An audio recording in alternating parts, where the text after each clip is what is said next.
Fala, Mari. Opa, o Thiago. Vou convidar aqui o Thiago.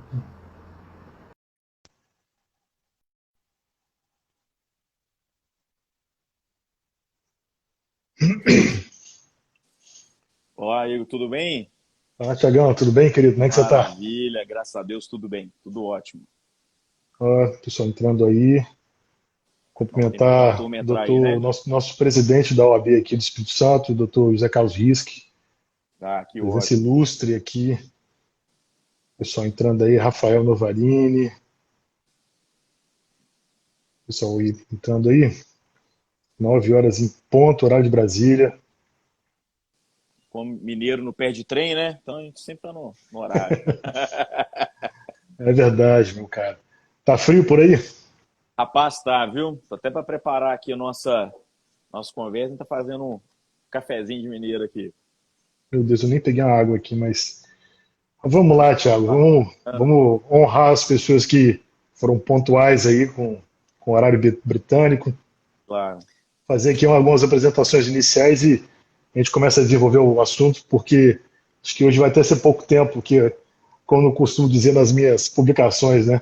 O planejamento patrimonial é um mar vasto a ser navegado com muita habilidade, mas com muita prudência e com muita transparência, né? Exato. Mas vamos lá, meu caro. Vou deixar o Thiago se apresentar. Thiago é autor do best-seller Checkmate, né? Descomplicando o planejamento patrimonial, planejamento sucessório. Está aí. Faça o seu jabá, presente esse livro aí. Dê as Cê- suas credenciais para a gente poder começar essa live. Poxa, tá joia. Bom, primeiramente é um prazer enorme aí de estar batendo esse papo com você. É um profissional na qual eu conheci aí através de um grande amigo e um grande profissional, né, que é o Alberto Miranda. Albertinho, muito bom, fera. E seu currículo aí também é, né, dá para ter que ficar três lives só para ler o currículo seu, né? Nós somos conterrâneos ali de faculdade americana, né? Então, é, bom, meu nome é Thiago Melo, eu tenho uma empresa chamada TCBM, Gestão de Risco, sou especialista na área de sucessão empresarial, governança corporativa, né?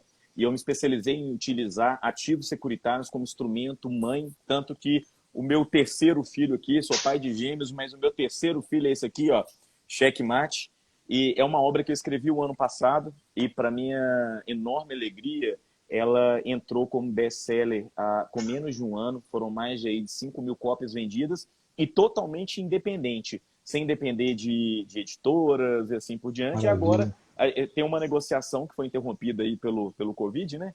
Mas breve a gente vai ter versões do livro aí online, nós vamos ter aí, tem editora já pleiteando aí para divulgar o livro, né, uma proporção maior, porque meus braços são limitados, apesar de eu ficar rodando o Brasil inteiro aí, fora do Brasil, é limitado. Hoje, dentro desse mercado, eu atendo dentro e fora do país hoje, e atendo exclusivamente aí nessa parte de governança, sucessão empresarial, usando os ativos securitários, e sou apaixonado pelo processo empresarial em si, o processo sucessório, desde o patrimônio de uma pessoa física ao patrimônio jurídico, né? E principalmente nas nuances que permeiam ali uma relação societária e que foi o papo aí para a gente conversar boas e boas horas aí, né? É verdade. Então, basicamente isso. E o livro, eu acho que ele entrou como... Ele teve essa repercussão porque foi a primeira vez, e isso foi catalogado, isso não é propaganda do Polishop, não, mas foi a primeira vez e catalogado pela Biblioteca Nacional. É a primeira vez que se fala no Brasil de utilizar seguro como instrumento acessório e outra, as nuances do seguro, né? Isso é muito importante. Como a minha influência é grande nessa parte, ela veio de fora do país, e você sabe muito bem, né, doutor Igor, que já se fala disso há bastante tempo lá fora. Isso é um processo mais do que normal lá fora. E graças a Deus o Brasil Feijão com tá arroz. engateando aí, né? A gente tem inúmeras referências. Então, aqui o Alberto, aqui, o Alberto Júnior também lá do Sul. Então, a turma que trabalha nessa área sabe o quão a ferramenta securitária ela é importante, mas ao mesmo tempo como ela é pouco utilizada e explorada. E principalmente os processos sucessórios, né? A gente estava comentando ali que eu acho que a Sim. primeira coisa que eu coloco para o meu cliente é o seguinte: olha, fazer holding é muito fácil. Abrir uma holding é fácil. É ou não é fácil? É um CNPJ. Mole. Agora, fazer ela funcionar que são outros 500, né? e é por aí que eu começo a permear ali a discussão do livro. Bem, vamos lá. Eu também com 57 pessoas na live. Bem, de maneira muito breve, meu nome é Igor Jorge, sou o pai do Gabriel, marido da Débora, advogado. Mas antes de mais nada, eu sou um servo do Senhor e busco utilizar meu trabalho para poder levar segurança à vida das pessoas, né? Dentro das minhas limitações naturais, a gente está sempre aprendendo.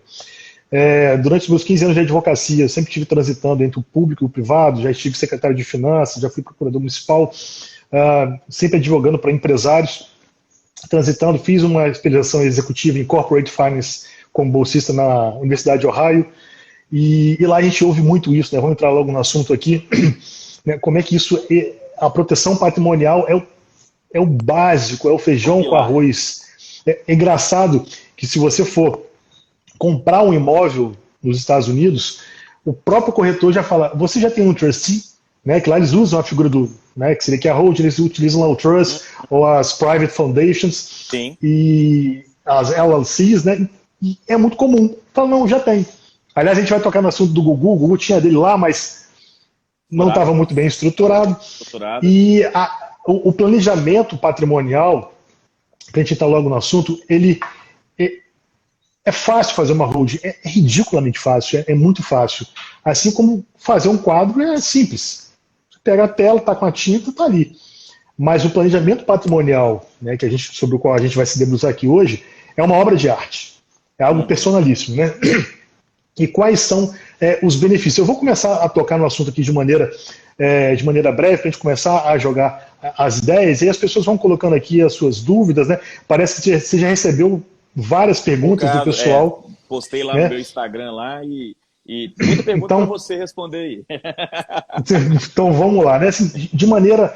Vamos começar a falar assim. Eu fiz um post, né? Aliás, eu estou fazendo essa live aqui no meu perfil pessoal, porque eu iniciei, a pandemia acabou dando tempo para a gente iniciar esse projeto lá do Instagram. E aí você pode ir no perfil @holding.familiar, tá? E lá na minha bio tem um link com todos os meus contatos, com o canal do YouTube. Aliás, o canal do YouTube está sendo inaugurado hoje, com informações técnicas de qualidade, e vamos inaugurar com essa bela live. Pois bem, as pessoas me perguntam muito, né, por que eu falei que deveria ser obrigatório as pessoas fazerem planejamento patrimonial e para que uma holding? Né? Para que uma holding? Pois bem, né, os benefícios eles têm muito a ver com passar o bastão. Não só o bastão de uma empresa, mas o bastão dos seus bens. Eu mesmo não sou empresário, mas os meus bens já foram passados para a minha família, porque eu fiz o meu planejamento. Então é muito importante saber isso. Mas por que eu não posso fazer isso depois que eu morrer? Eu não quero me preocupar com isso agora. Porque vocês conhecem uma coisa chamada inventário. Inventário é tão complicado ou mais complicado que os enredos de novela da Globo. Né?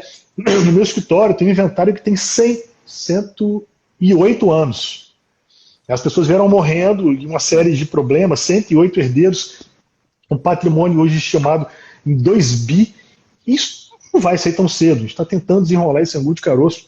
Então, o que é o planejamento? O planejamento é você se utilizar de ferramentas desde quando você acha que é impossível, para que tudo aquilo que você produzir em vida, toda a sua riqueza, ainda que seja apenas um veículo ou apenas um terreno, não precisa ser nada grande, pode ser pequeno, para que isso seja organizado.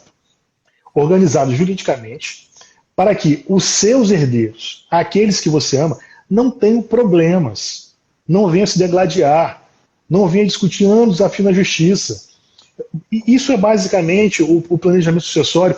Um amigo meu veio falar bem assim para mim: cara, eu vou casar. Eu já posso começar a fazer meu planejamento sucessório? Eu falei, claro, é óbvio. Esse é o momento, esse é o momento. Eu ouvi de um colega advogado que ele falou o seguinte: cara, eu casei no regime da comunhão parcial de bens, né? Aquele que fala que tudo que é constituído na consciência do casamento pertence aos dois, mas eu coloquei uma cláusula dizendo o seguinte: as empresas que eu vier a montar, eu terei poder total sobre elas. E os honorários advocatícios que eu receber, fruto do meu trabalho, serão meus. E os da minha esposa dela. Então, é possível criar o seu próprio regime E por que se fala tanto de holding? A holding não necessariamente precisa ser uma holding. Você pode ter uma administradora de bens, né? Mas vamos utilizar o nome correto, que inclusive o Dr. Rodrigo Mazei, um dos maiores nomes do direito civil, que se debruça muito sobre essa matéria, capixaba aqui da terra, autor de livros citado pelo STJ, pelo Supremo, grande professor, fala o seguinte: a gente para com holding. Inclusive, esse nome holding familiar é um nome gourmet para chamar a atenção das pessoas, mas é a utilização de uma pessoa jurídica para fazer a sucessão, para passar os seus bens à frente e para protegê-los. Quais são os benefícios? 3 benefícios, 5 benefícios muito objetivos. Economia de dinheiro, primeiro. Economia de tempo. Dentro dessa economia de tempo, você tem economia emocional. É a melhor economia. Sim. É a falta de você deixar de ter desgaste emocional na frente dos seus herdeiros. Proteção patrimonial. E os benefícios fiscais que estariam ali dentro da economia de dinheiro. Então, meu caro, eu vou te entregar a bola para a gente começar a falar um pouco aí de pessoa jurídica e vamos começar a passar para as pessoas, até de maneira muito simplificada, porque a gente trata com isso todo dia e acaba, para não ficar muito técnico, como é que isso na prática pode acontecer com a utilização dos seguros. Então, eu vou só dar aqui a introdução com relação à holding e você insere o segundo dentro da holding ou da pessoa jurídica. Pois bem, eu estou com um cliente, eu vou pegar um caso aqui agora, eu estou com um cliente meu, que ele tem, acho que são 12 imóveis. Ele falou assim, qual é o melhor planejamento para mim? E aí, estou desenhando um croquis para ele fundamentado, falando o seguinte, olha, nós vamos colocar esses 12 imóveis dos quais ele recebe aluguel, é importante essa informação, nós vamos colocar dentro de uma holding, tá? Vamos colocar dentro de uma holding, vamos colocar como? Para quem não entende sobre integralização, sobre questão de capital, etc., é o seguinte, quando um sócio entra numa pessoa jurídica, ele forma essas cotas, ele tem que monetizar isso de alguma forma, ele tem que dar grandeza nisso. E aí formam-se cotas lá dentro. Então a gente forma uma holding que seja com 1000 cotas, é um número abstrato para quantificar como essa empresa pode ser separada, seriam as ações dela, né? E aí ele pega esse imóvel dele e integraliza dentro do capital social da holding. O que é integralizar um imóvel no capital social da holding? É fazer com que aquelas cotas que ele está aumentando, o número lá dentro, o número de ações que ele está aumentando, está sendo pago. Porque ele subscreveu e está pagando, integralizando, ele pode fazer com dinheiro, mas no nosso caso aqui nós utilizamos o imóvel. Qual é o benefício disso? Pois é, a Constituição, no seu artigo 156, no parágrafo 2º, no inciso 1º, da imunidade tributária. Não vai pagar ITBI. Não vai pagar ITBI. Ah, mas por que não? Porque a Constituição fala que não tem que pagar. Ponto final, acabou. Isso é um benefício tributário. E uma coisa muito interessante é o seguinte, ele coloca os filhos dele dentro da holding. Transfere as cotas dele para os filhos dentro da holding. Mas eu vou perder o poder, o controle? Não. Você vai continuar tendo reserva de domínio. Né? Você vai continuar tendo a reserva do usufruto e o controle total dessa holding. Você transfere. E aí que vem o imposto. Mas eu não vou pagar nenhum imposto? Não, você vai pagar. Quando você for pagar o chamado ITCMD, que é o Imposto de Transmissão, Causa Morte e Doação, ele vai incidir sobre o valor das cotas. Mas quais são o valor das cotas? O valor das cotas é o valor nominal do seu imposto de renda que você colocou. Ah, mas o meu imóvel vale $500 mil. Mas qual é o valor do imposto de renda? 200 mil. Então você vai pagar o imposto sobre 200 mil dentro da sua holding e, diferentemente do inventário, você não vai pagar à vista. Você vai pagar parcelado, porque existe uma técnica para fazer isso. Então, assim, vai ter imunidade de ITBI, você vai ter um valor de TCMD muito barato. Por quê? Porque vai ser sobre o valor do imposto de renda e na lei do TCMD aqui do Espírito Santo, Tiago, não sei se eu te falei isso, quando você faz a transmissão com a reserva de usufruto, é pela metade. É só metade do valor.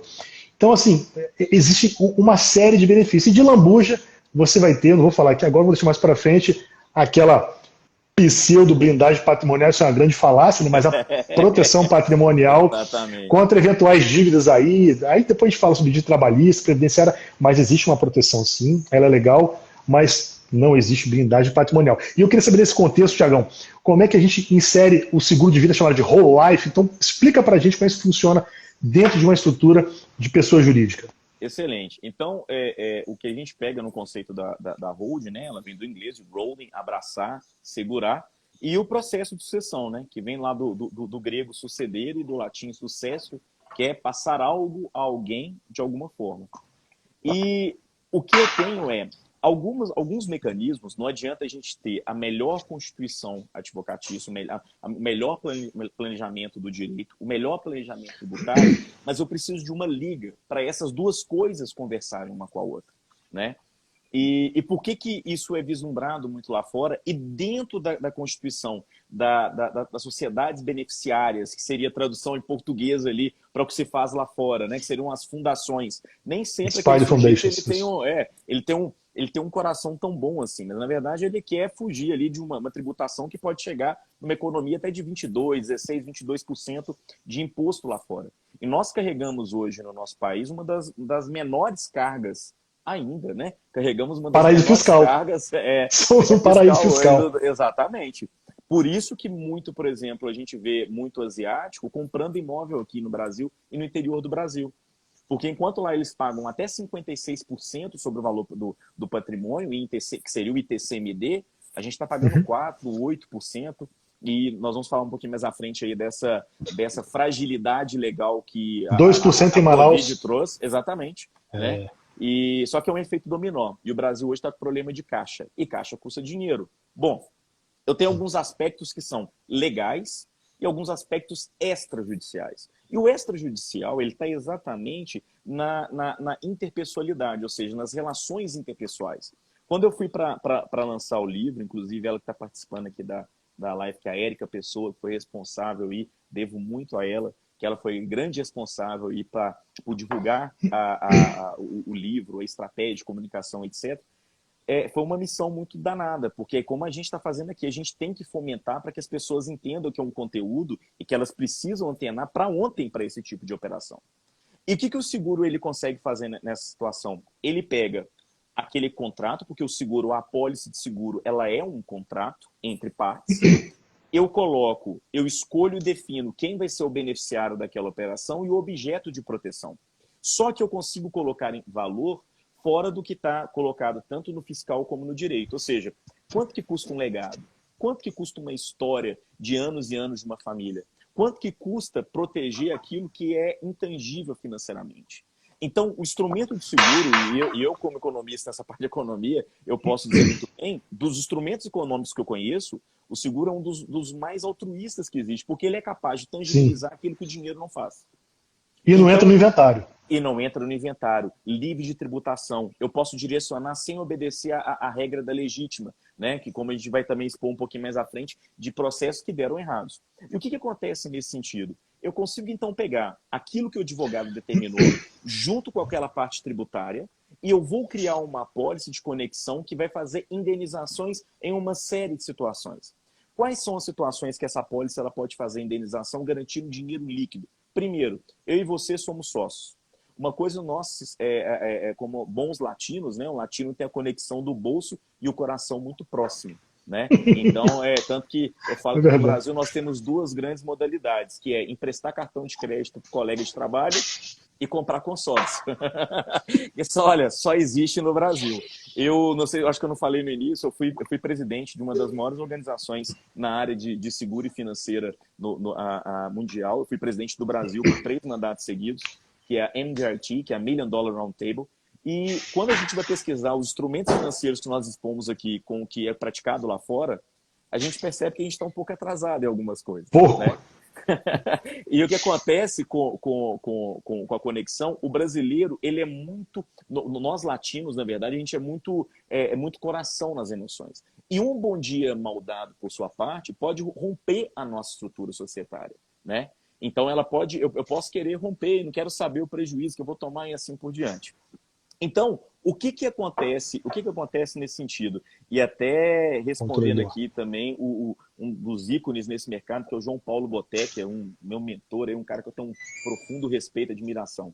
O termo blindagem, né, doutor, que a gente estava conversando, exatamente disso. Olha, nem carro blindado é blindado.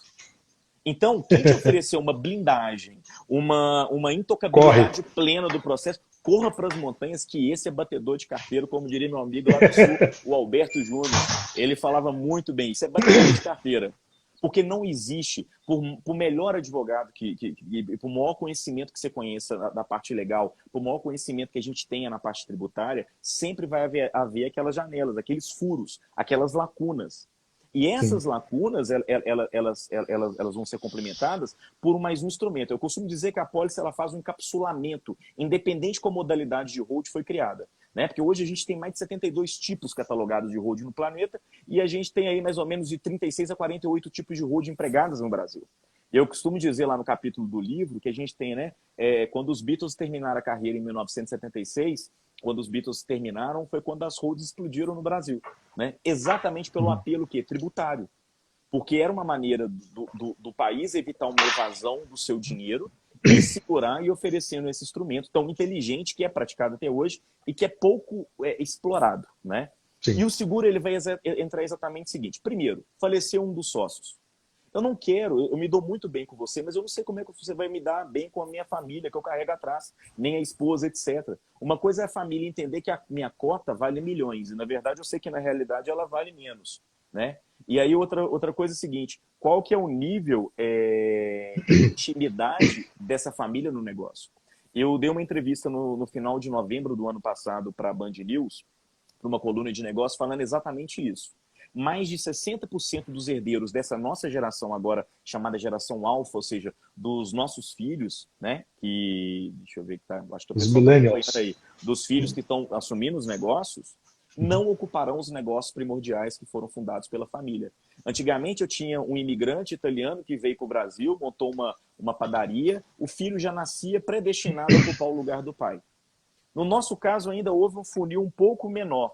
Agora, essa geração que tem mais opção de escolha, pior ainda. E qual que é o nível de intimidade dos meus cônjuges dentro do meu negócio? Pode ser que... e o grande problema é que no momento de falecimento, a família ela não está brigando se a empresa está no momento bom de venda, de compra, de expansão ou de retirar do caixa dela abruptamente um determinado valor. Ela está brigando com medo de perder o quê? Se ela vai viajar 2 vezes por ano, se vai manter os filhos na mesma escola, se vai continuar usufruindo do mesmo conforto de vida que aquela pessoa fornecia. E isso é muito importante entender. Então a apólice ela entra aí como instrumento que vai indenizar nessa situação, tanto do falecimento societário, como também na perda daquele sócio da sua capacidade produtiva. Quando eu tiro o poder da caneta do sócio. Quando você tira isso aqui da mão de um sócio da empresa, uma caneta, você tirou o poder de assinatura, você tirou o mando daquela empresa.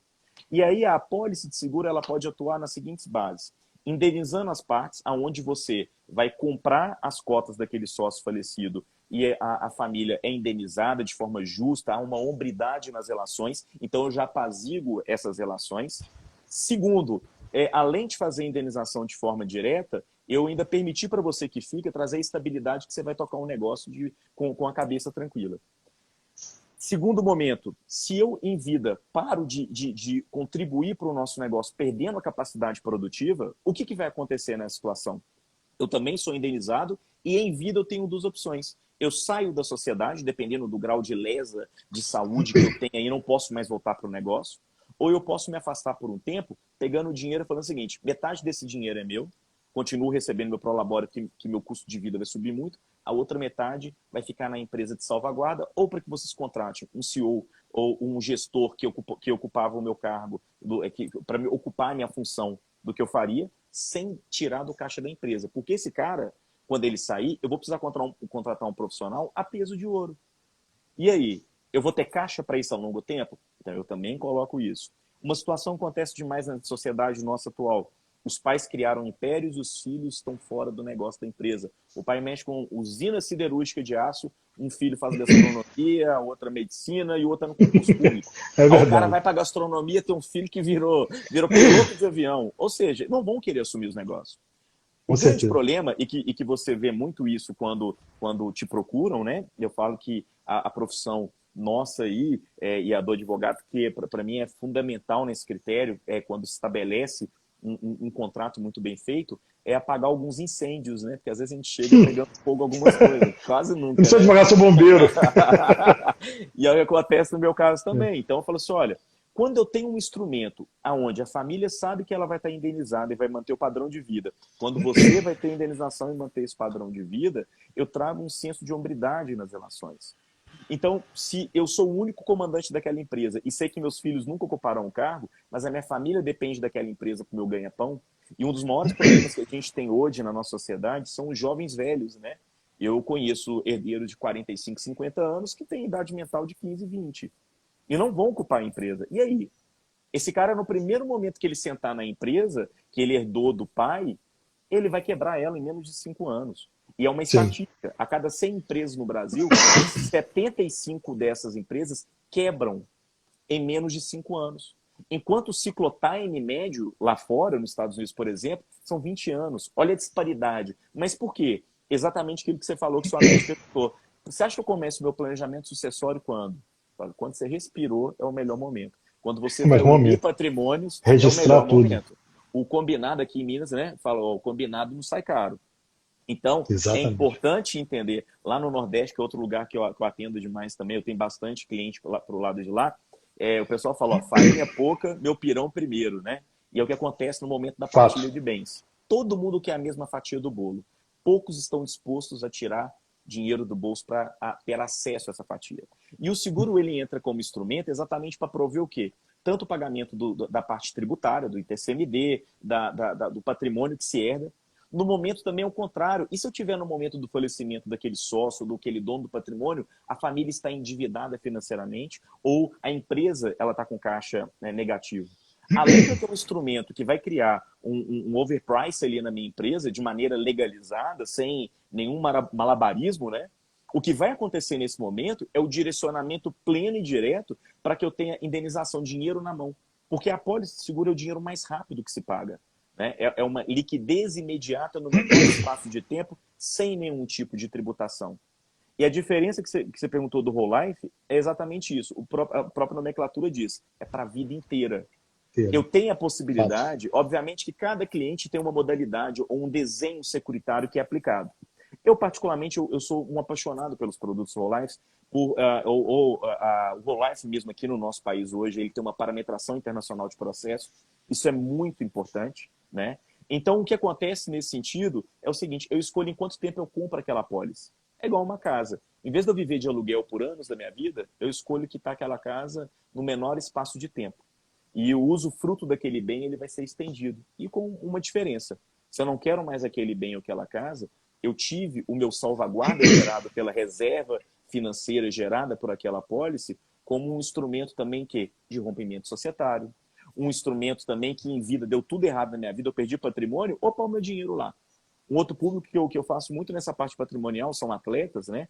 E geralmente o atleta vai trocando muito de relações. A gente tem um efeito na sociedade que é o efeito Gretchen, né? A multipluralidade familiar. Então o que acontece é o seguinte: se cada troca ele perde 50% do patrimônio dele, pelo menos quando ele encerrar a carreira dele, que é muito curta, ele tem um salvaguarda também se Tem que ter tudo der uma errado. coisa. Então, Uhum. e o Luciano está perguntando aqui se o seguro entra no legítimo societário, se ele é possível. Totalmente. E é isso que é importante. Por isso que um Serve bom para isso. instrumento, um instrumento jurídico de firmeza, robustez, criado por um especialista, né, como você, isso é importante, ele vai fazer total sentido conversando os instrumentos. Então, tem o instrumento do jurídico, o escrutínio jurídico, me dizendo o que vai acontecer com aquela road, aquela empresa em determinadas situações. Eu tenho a parte tributária para criar e gerar as economias. Agora, eu tenho um instrumento, um salvaguarda financeiro, um caixa, ligado de maneira direta. Porque um dos maiores problemas no Brasil hoje é eu tenho herdeiros sentados numa caixa d'água e morrendo de sede. Por quê? Eles não têm um instrumento que é a liquidez para acessar aquela água. Então nós temos Fato. muitos milionários pobres no Brasil. E a falta de planejamento é o maior mal nisso. E aí eu aproveito, agora eu vou fazer uma pergunta que é uma curiosidade sempre minha, e como eu não sou advogado, né? O pessoal, a minha área é economia, contabilidade, parte de finanças, tributo. Então, o que acontece é exatamente o seguinte. O que você acha hoje com a questão em São Paulo, por exemplo, né? Nós temos a menor taxa tributária hoje do mundo, né? Que ela tem uma variante de 2 até 8%. E Uhum. alguns estados agora a gente está tendo um problema de caixa enorme. Pois é, Qual isso é que é muito. a tranquilidade que quem está assistindo essa live, ou o empresário, ou quem que vai trabalhar nessa área, é o seguinte: olha, eu te garanto que daqui a 2 anos, não, vamos menos, né? Daqui a 12 meses, você vai estar pagando a mesma taxa. Qual que é hoje a segurança jurídica disso? Zero, nenhuma. Tá, infelizmente, eu até fiz um post, acho que sobre esse assunto específico eu toquei de maneira muito rápida. Você que está assistindo essa live, presta muita atenção. Vou falar agora é muito grave, é muito sério. Isso vai afetar diretamente o seu patrimônio. O seu, o meu, do Thiago, de qualquer pessoa. Vamos lá. O que acontece? Quando a gente brincou aqui, nós falamos, né? É uma brincadeira, mas é uma brincadeira triste, né? O Brasil é um paraíso fiscal. Desculpa, é uma brincadeira positiva. O Brasil é um paraíso fiscal. Se eu for pegar outros países, se pegar a média de carga tributária para imposto de transmissão de causa-morte e doação, o TCMD, o nosso aqui, no Chile, 25%, Estados Unidos, 40%, Suécia, 60%, França, 50%. Então, assim, nós estamos pelo menos 10 vezes abaixo, em média, do que é o resto do mundo. Então, em termos de mundo, nós estamos muito atrás. Mas por que, em termos de mundo, nós estamos atrás? Porque quem fez a lei foi o político. O político tem, então ele falou: eu quero ser pouco tributado. Como esse país não é um país sério, então é natural que os políticos fizeram uma lei para proveito deles e nós bebemos dessa mesma água porque nós temos esse benefício. Pois bem, nós temos um problema hoje muito grave, que é a pandemia. E é aqui que eu quero que vocês prestem atenção. A pandemia, ela não só quebrou o empresário, ela não só tornou as pessoas empregadas, ela quebra tudo. Porque se não há riqueza sendo produzida, quando a gente fala de patrimônio, quem produz riqueza é o ser humano. Isso é básico, é o nosso trabalho. Se você não tem trabalho, você não tem a riqueza sendo gerada, você não tem um negócio chamado de fato imponível, fato gerador tributário. Esse é o caixa. Aliás, eu costumo dizer, não existe dinheiro público. Existe o seu dinheiro privado, que você produziu, que o seu suor, o seu trabalho produziu, e através de um negócio chamado fato imponível, fato tributário, você é obrigado a entregar parte dessa riqueza, ou grande parte dessa riqueza, para o ente tributante, que é ou a União, ou, enfim, o Estado brasileiro, no caso, né? E qual é o grande problema disso? Como você teve a máquina parada, as riquezas não está sendo gerada riqueza, os impostos não estão sendo arrecadados. O dinheiro não nasce em árvore, não cai do céu. É o seu dinheiro que financia o Estado. Portanto, o que eu queria dizer para vocês é que o Estado já estava muito mal, por questões óbvias aí dos últimos 20 anos, após a nossa social-democracia, mas agora agora a gente estava tentando respirar com uma reforma previdenciária que ia economizar 1 trilhão. Esse 1 trilhão já foi embora, amigão. A reforma previdenciária já foi pro ralo. Muito bem. Ia sair uma reforma tributária para reduzir, tributar mais o rendimento e não a produção. A gente está pensando em fazer isso, caminhando para isso aí, vem a pandemia. O Estado está sem dinheiro. Quando eu falo Estado, Estado brasileiro. Então a União está sem dinheiro, os municípios estão sem dinheiro, os estados estão sem dinheiro. Quando você olha até o sistema de repartição de receitas constitucionais, você vai ver que o negócio está terrível. Quem é funcionário público ainda está recebendo. Se essa pandemia não acabar muito em breve, as questões vão ficar piores do que já estão, isso é um fato. O Estado vai precisar de dinheiro, aliás, já estava precisando e vai precisar 10 vezes mais. Se nós estávamos saindo ali, fazendo aquela quimioterapia para sair do câncer, chegou um super câncer maligno de novo que a gente vai ter que combater. E quem vai pagar essa conta é você, sou eu, Thiago, todo mundo vai ter que pagar essa conta. E o que isso tem a ver com a nossa conversa? Presta atenção aqui, existem dois projetos de resolução do Senado. Um de 2019, de autoria do senador Cid Gomes, para aumentar essa alíquota máxima do ITCMD de 8 para 16, vai dobrar no mínimo. Tá? E um outro, tá, que tem até mais força, que está desde 2015, que foi elaborado pelo CONFAZ. Quem é o CONFAZ? É o Conselho Nacional Fazendário, do qual fazem parte os 27 secretários de Finanças das unidades federativas com o ministro da Fazenda. E lá em 2015, a proposta é para aumentar para 20% essa alíquota máxima. 20%, vai sair a alíquota máxima de 8 para 20%. Ah, tá, mas isso é para quando? É para ontem que isso vai acontecer. Isso é para ontem. Ah, mas não tem o princípio da anterioridade tributária? Tem. Ou seja, você tem no mínimo até o final do exercício, né, desse ano, para planejar isso. Porque se essa resolução entrar em vigor hoje, os estados já podem fazer a alteração de alíquota para valer a partir do ano que vem. Vamos para a prática? Vamos para a prática. Vamos lá. Eu estou aqui no Espírito Santo. Nossa alíquota aqui é de 4%. Você tem um imóvel, R$500 mil. Esse imóvel vai ser doado. Você vai transferir ele. Você vai pagar 4% sobre 500 mil, vai pagar 20 mil. Tão logo esse processo de votação passe, e é rápido, eu vou explicar para vocês, isso vai pular de 4% para 20%. Vai subir 5 vezes. Isso quer dizer que, em vez de pagar aí os seus R$4 mil, você vai pagar os 4% sobre 500 mil, você vai pagar 20% sobre 500 mil. R$100 mil. Mas isso é certeza? Né? Não, mas se eu fosse o cara daquele eu estou precisando de dinheiro, alguém tem que pagar essa conta, não tem outra saída. Não há outra saída. A agilidade é muito grande. Né? E isso eu estou dizendo para vocês por quê? Mas tem que passar na Câmara, tem que passar no Senado, tem que ter sanção. Queria eu. Você sabe qual é o sistema para a aprovação de uma resolução no Senado? É o seguinte: resolução. Aqueles que são a favor permaneçam como estão. Próximo. Resolução é assim. Mas qual o quórum? Não, mas é votado no Senado. Temos 81 senadores. Para você ter uma sessão, você tem que ter pelo menos ali metade. Então você tem que ter pelo menos 41. Desses 41, se 21 votarem a favor, maioria simples, permaneçam como estão. Não é para levantar, não. Passou. Então isso é muito grave, isso é muito sério. Então aquelas pessoas que têm interesse de fazer algum planejamento sucessório, né, estejam atentos, porque essa onda de aumentar a alíquota, não é porque eu estou falando aqui porque tem essa resolução, não. Isso vem acontecendo paulatinamente desde 2015. Salvo engano, até 2014 ou 2015, só tinham 3 estados que a alíquota era de 8%. Hoje nós temos 16 estados com alíquotas entre 6% e 8%.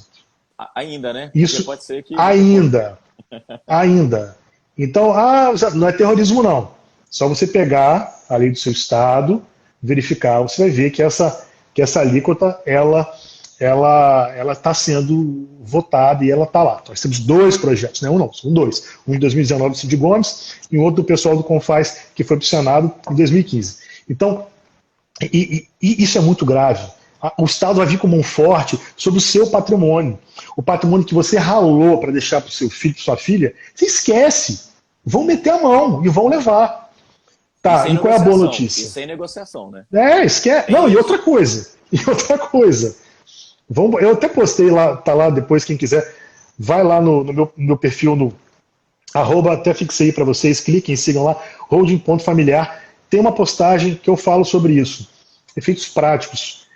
Se você tem hoje um bem que você quer transmitir, você vai pagar a alíquota 4%, 2%, 5%, 6%, 8% ou 20%, é à vista. Sim.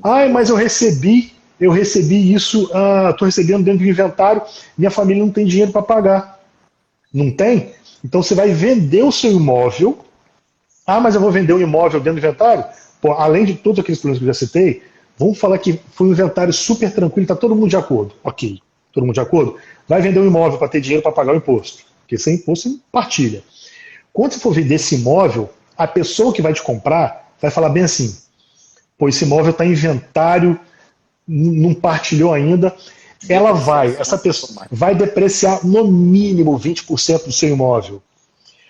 Eu consegui pegar então os 20% que ela vai depreciar, aí ela vai te dar um sinal de entrada para você pagar o imposto. Que ela só vai te pagar o resto quando chegar lá na ponta e tiver tudo escriturado. Eu fiz um cálculo, tá lá, vocês vão ver isso no meu perfil, essa depreciação do inventário caiu em 33%. Então, dos R$100, dos R$100 mil, vamos supor, que aquele decujus deixou para o seu herdeiro de herança, R$33 mil foi para pagar imposto, custas, advogado, que varia entre 7% e 12%. Né? A única coisa que você vai conseguir parcelar provavelmente é o advogado, você vai ter que dar um prolabore para ele de entrada. Ninguém trabalha de graça. defender a categoria aqui. Tá. Mas, qual é a boa notícia? Chega de terrorismo. Qual é a boa notícia? A boa notícia é que através de um planejamento sucessório patrimonial, e eu às vezes eu falo planejamento patrimonial sucessório porque é o patrimônio, por menor que ele seja, ele é deixado para os sucessores. Você consegue, é possível tecnicamente fazer com que você, acho que até perguntaram aqui, sobre TBI, quanto ao ITBI depende da sociedade recebedora de imóvel ser ou não. Sim, exatamente, eu vou tratar sobre esse assunto. Então, você tem imunidade de TBI. Tá? Essa regra que o Romeu Seixas Pinto Neto ele falou aqui, está lá no artigo 37 do Código Tributário Nacional, seus parágrafos do 1º até o 6º. Existem outras técnicas, inclusive, para que você integralize esses imóveis e você consiga, inclusive, mesmo tendo essa gestão de imóveis dentro de um desenho jurídico, para você continuar tendo a imunidade. Essa é uma boa notícia, que o especialista sabe como desenhar. Aí eu estava conversando com o Thiago um pouco mais cedo. Thiago, o meu cliente está desesperado porque ele está lá no Paraná. No Paraná, além da alíquota ser 8%, a base de cálculo utilizada é o valor do próprio imóvel, não o valor das cotas. Ele ficou desesperado e existe uma solução jurídica para você fazer com que ele consiga ter o benefício de pagar só 2%. Existe solução jurídica legal. Agora, uma coisa é que essas soluções não são utilizadas para você fazer fraude fiscal, fraude trabalhista. Esqueçam isso. Inclusive do sistema. Exatamente. Se você fizer da mesma forma que... uma canetada e no Enter ele derruba isso aí rapidinho. Fácil. Então, da mesma forma que você tem todos esses benefícios, né, de uma hold bem feita, de maneira legal, legítima, transparente, ela é muito forte, realmente a proteger o patrimônio ela é fantástica contra dívidas trabalhistas, né, dívidas futuras, não anteriores, né? Mas da mesma forma que você faz para proteger de questões futuras, com um estalar de dedos, o juiz vai lá no artigo 50, né, do 49 e 50 do Código Civil, fala sobre fraude, desconstitui, faz a desconsideração da personalidade jurídica inversa e acaba com tudo. Além da aplicação de multa, penhorabilidade. Nossa, mas então assim, capaz da família pagar para o Estado ainda no final das contas ainda. Fato. E até eu vou dar um pitaco na matéria do meu nobre amigo Thiago, e a gente estava conversando sobre isso hoje. Uma das coisas que eu estou indicando para um cliente meu hoje, eu estava até conversando com o doutor Augusto hoje, que acabou de estar aqui, olha que interessante, nós integralizamos o capital social com os imóveis dentro da holding. Fizemos uma maneira jurídica de ocorrer a administração destes imóveis por uma pessoa jurídica. Mantivemos a imunidade tributária do ITBI. E é uma coisa muito interessante. Aí eu já fiquei muito satisfeito, porque eu não vou mais pagar 27% e meio na pessoa física, e vou pagar só 11,33% na minha administradora de imóvel. O que é fantástico, o que é muito bom, já é maravilhoso. Só que nós conseguimos... compra e venda, né? Redução de compra e venda. Só que nós conseguimos ir além com os instrumentos que o Dr. Thiago domina de maneira muito, muito fácil, isso aí.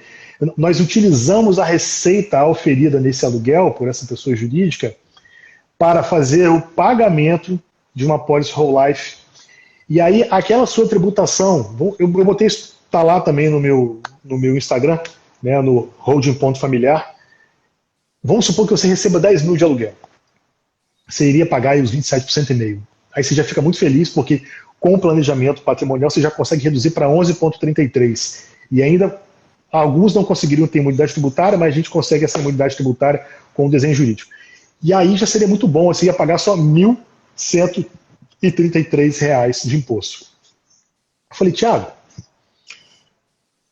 se eu utilizar o Whole Life e pagar essa apólice, ao invés de eu pagar 1.133, eu vou pagar R$60 de imposto. E é plenamente possível. Ah, mas assim é um passo de mágica? Não. É algo arquitetado, complexo. Nós temos um prazo mínimo aí de 2 a 5 anos a ser obedecido. Mas é uma forma fantástica de você capitalizar.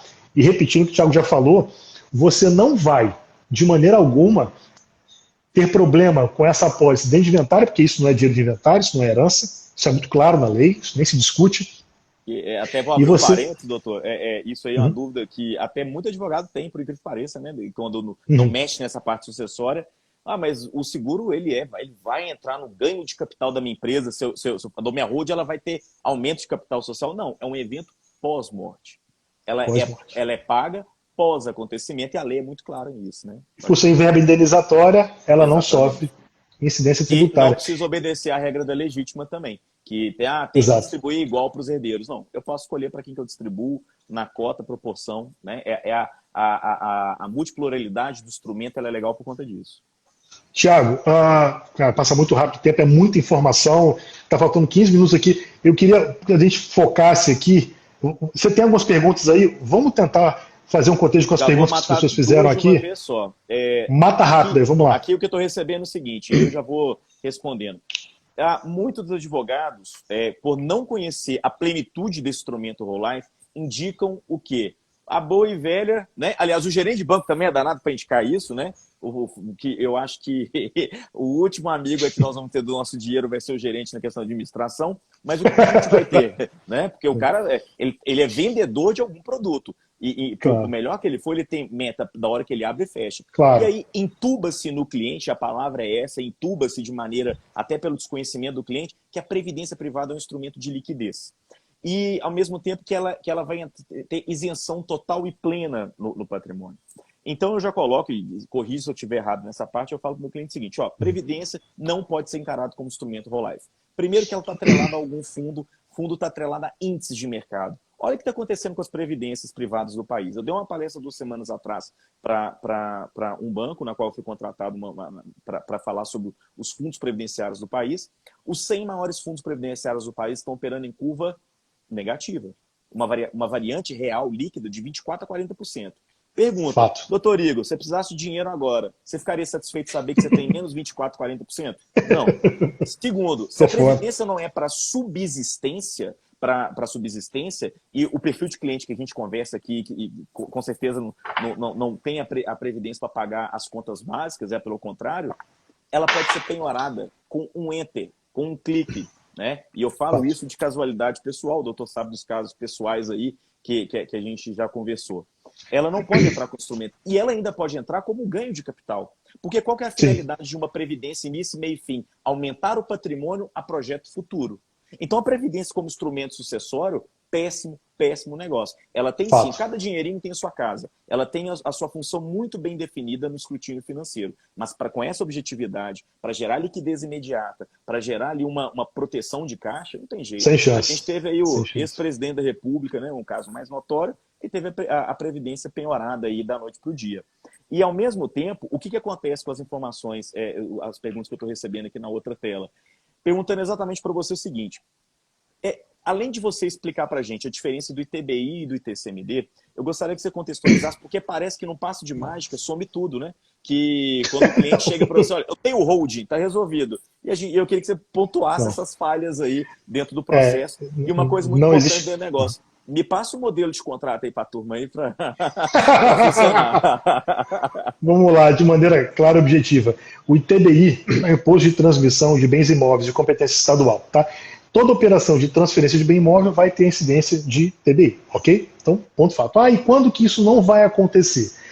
Então, a regra dele não acontecer, a regra de imunidade tributária, é quando o fato gerador não acontece, o que não é isenção, a imunidade está na Constituição, é quando o fato gerador não ocorre, é apenas no caso que a gente está tratando de integralização de capital social de uma pessoa jurídica, sendo holding ou não, tá?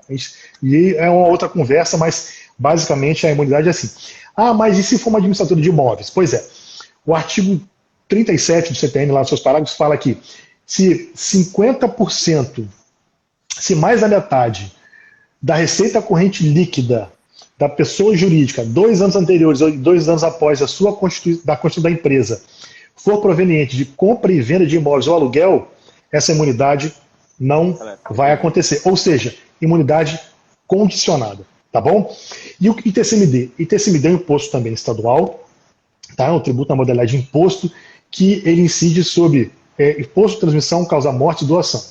Então, doou para alguém, ato não oneroso, ou morreu, vai incidir imposto. E aí foi nessa questão do ITCMD que eu tratei com vocês sobre doação de qualquer tipo de bem, direitos, etc. Tanto é que na doação das cotas dentro da pessoa jurídica, sendo hold ou não, incide o TCMD, mas nós temos uma benesse tributária aí que permite que a base de cálculo seja pequenininha, né? A depender da lei do Estado. Se você está no Estado que essa lei ela é muito rigorosa, existe um instrumento jurídico, existe um desenho jurídico também para você conseguir mitigar essa problemática. A outra pergunta é sobre modelo. Modelo que existe é só modelo de passarela. Né? A Gisele Bündchen, só. Se você jamais deve utilizar modelos para proteger os seus direitos. Você pode, no máximo, em última instância, utilizar um modelo para você ter uma técnica de redação e estruturação de mas as cláusulas, aí vamos lá, cláusula de golden share, cláusula de call, cláusula de piorabilidade, isso tudo é escrito à mão. Definição de casamento, que foi perguntado. Essas coisas. Então, assim. Isso tudo você contrata um profissional para que ele faça justamente a obra de arte para atender a sua necessidade. E provavelmente isso aí pode ser até questionado depois pelo cliente. Eu posso mudar? Pode. O cliente fez, gastou lá e fez, chegou no meio do caminho, não quero mais não. Já fiz, mas posso voltar? Pode. Existe uma cláusula específica que você desenha, que você pode, num passo de mágica, desfazer tudo e voltar tudo como era antes. Então, assim, modelos. Tem uma pergunta aqui do Clifford Oliveira. Na condição da holding familiar e tem familiares casados em regime de comunhão parcial de bens, como que faz para estruturar o processo sucessório nessa situação? Clifford, assim, essa pergunta é uma pergunta, ela te possibilita uma série de respostas. Ela sai do direito e vai até para o psicológico. Exato. Então, assim, tanto é que a estruturação do planejamento sucessório é uma conversa entre direito societário, né, quando você está falando de empresa, direito societário, direito da família, direito sucessório, direito tributário e direito das obrigações, que é uma área de direito civil que abrange uma série de questões. Né? Então, o profissional e o direito tributário, o profissional tem que saber fazer com que essas áreas conversem para te entregar o melhor produto possível. Tá? Nós temos ainda aí 8 minutos, deixa eu ver se tem aqui mais alguma. Olha, ganho de capital. Na transferência para a holding, eu tenho que pagar IR sobre o ganho de capital ou posso transferir com o valor declarado já no IR? Você tem essas duas, é o mesmo Clifford. Você tem duas opções. O regime do imposto de renda, o regulamento, ele te autoriza você integralizar o capital social pelo valor declarado ou realmente pelo valor que você já tem de mercado. Tá ok? E aí realmente, quando for. Não, pode ir. Aí pode ter ganho de capital, é natural. Se você integralizar pelo valor escriturado, na hora da venda você vai ter o ganho de capital, os 15%. Mas quando a gente trata de planejamento sucessório, junto do patrimonial, a gente tem que ponderar isso também, porque qual é a sua intenção? Aí que vem, por isso que não tem modelo. O que você quer fazer? Muito cliente me procura para fazer um cofre. Eu quero um cofre, eu quero colocar todos os meus imóveis, todos os meus carros, tudo. Beleza. Então, se ele quer fazer um cofre, eu vou botar pelo valor escriturado. E aí, ele não tem intenção de vender, e essa holding vai ser uma holding pura, uma patrimonial, vai ficar quietinha, não vai desenvolver a atividade, vai gastar R$ 150 no máximo por ano aí com contabilidade, só para declarar ponto final. Tem mais alguma pergunta aqui? Se o imóvel for integralizado no capital social da sociedade, que o proprietário é sócio, não incide o imposto? Se o imóvel for integralizado no capital social da sociedade. A imóvel, até pontuar quando você vai lendo a pergunta, é exatamente que a gente tem que tomar cuidado do seguinte. Por exemplo, qual imposto sobre TBI, né? Integralização tanto de TBI. Se for sobre TBI, não tem.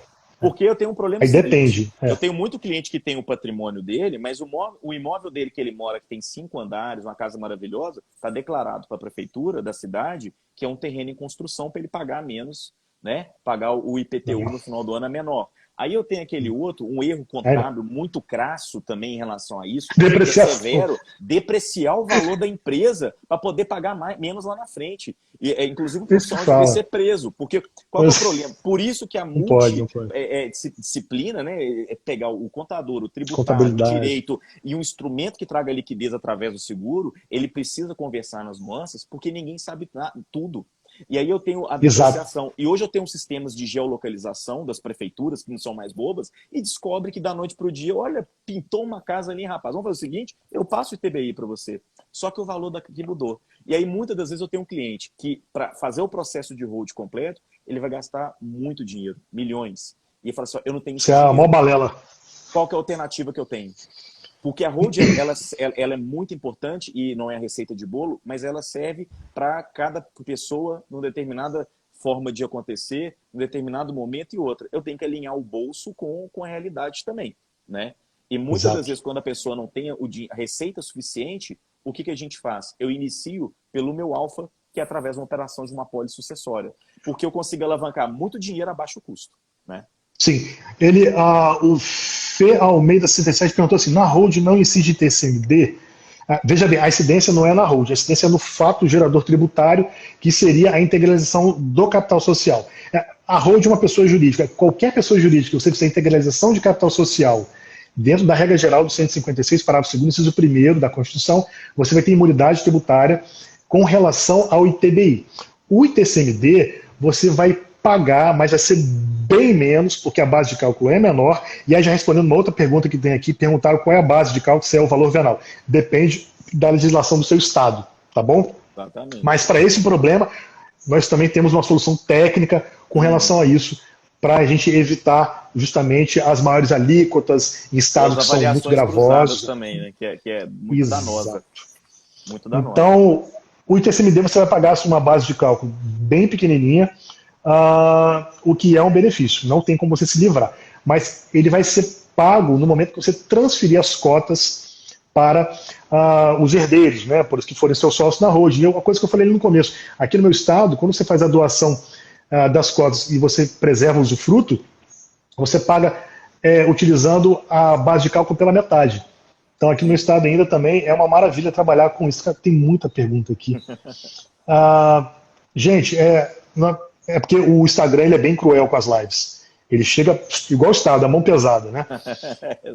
Eu vou abrir aqui um tempo para a gente só fazer a despedida. Essa live vai ficar gravada. Aliás, hoje eu estou inaugurando o canal do YouTube, Holding Familiar com Igor Jorge. Se você quiser acessar esse canal do meu YouTube, você entra no meu Instagram, lá, esse Instagram que está fixado aqui, o Holding.familiar. Tem um link lá na bio com todos os meus contatos, com WhatsApp, etc., para você ter acesso a esse conteúdo de qualidade. Nós vamos inaugurar, então, o canal do YouTube. A live vai ficar salvo também aqui no Instagram, no IGTV, do Thiago também. Se alguém tiver mais dúvidas, gente, manda aqui pra gente. O meu WhatsApp tá lá no Linktree. Quem quiser me mandar um direct aqui, eu respondo. Eu estou à disposição, Thiago também, com certeza. E assim, eu quero agradecer muito, Thiago, porque foi um momento da gente poder dividir conhecimento, né? E o conhecimento é o único bem que quando você divide, ele não diminui, ele aumenta, né? Enquanto na Idade Média o grande poder das pessoas era ter a propriedade que não poderia ser dividida, porque você perderia poder, o conhecimento a gente divide e ele vai muito longe. Espero que seja a primeira de muitas outras lives, tá, meu caro? Com todo certeza, eu fico muito lisonjeado aí de fazer parte. Quem quiser me acompanhar também, a honra é toda minha. @ Thiago Melo, Thiago sem H, Melo com ele só, MDRT, M de Maria, D de dado, R de rato, T de tatu. Thiago Melo, MDRT, vai ser um prazer enorme. Eu fico muito lisonjeado quando eu pego profissionais da tarimba que você tem, do currículo experiência, né? São 16 anos aí nesse mercado. A gente sabe o tanto que a gente tem que ficar estudando, se aprimorando, mas o objetivo é isso, entregar para a sociedade e a pessoa que é detentora de patrimônio entender que você tem que ser dona das redes de situações e não delegar isso para um Estado ou para um governo. O que tem de nobre deixar 5, 7, 10 anos da sua vida em imposto de graça para o governo? Existem profissionais como eu, como você, o doutor Igor, que faz isso perfeitamente e capacita, tira esse peso das costas das pessoas. E outra, harmonia financeira e harmonia nas relações pessoais. Familiares, fazendo pessoais. Umas 15, 16 lives. Eu já te convido para a próxima no meu canal também, lá no meu Instagram. Eu convido, vai ser uma honra tê-lo lá também, porque com certeza vai vir uma enxurrada de perguntas. Um grande prazer, tá? E quem quiser saber mais aí, breve tem novidade do meu terceiro filho, do meu livro, Checkmate. Breve tem novidade aí. Na próxima live eu volto para a gente sortear um livro. Exatamente. Eu volto para a gente fazer um sorteio. Vamos fazer um sorteio do livro então, tá? E foi um grande prazer, eu estou sempre à disposição aí E eu acho fundamental. A hora é essa, a gente está no momento, mesmo nas adversidades, nós 15 encontramos segundos. luz exatamente nas coisas importantes. E quem está pensando, não deixe para amanhã. O maior remédio é as ações presentes. Tá bom? Fiquem com Deus, gente. Um grande abraço. Grande abraço a todos. Até Tchau, valeu, mais. Thiago. Até Valeu. mais. Valeu.